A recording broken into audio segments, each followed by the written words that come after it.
એને નિષ્ઠાપૂર્વક કામ કરાવવું અને સાક્ષી ભાવે રહેવું, બસ બીજું કાંઈ નહીં. આપણે નથી કરવું કાંઈ, પણ એના સાક્ષી ભાવે થઈ અને એને કામ કરાવવું. મહાભારતની કથા, કૃષ્ણે કાંઈ નથી કર્યું પણ સાક્ષી ભાવે અવશ્ય રહ્યા છે.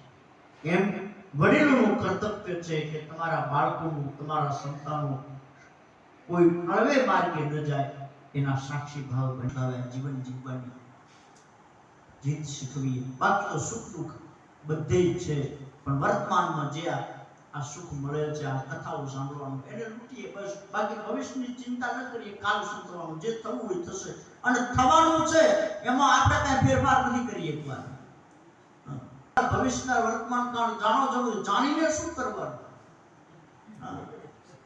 ભવિષ્ય જાણીને ઉપરથી ચિંતા કરવાની કે આ જાણીએ આ થવાનું છે, ખબર હોય પછી ફેરફાર તો કઈ કરી શકવાનો નથી.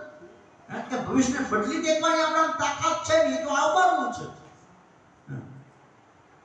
અને ભૂતકાળ સારું હોય, વર્તમાન આપણું થોડું ખરાબ હોય, તો ભૂતકાળની ચિંતા નહીં કે અસર જે હતું તારા વર્તમાન છે, જીવી લો.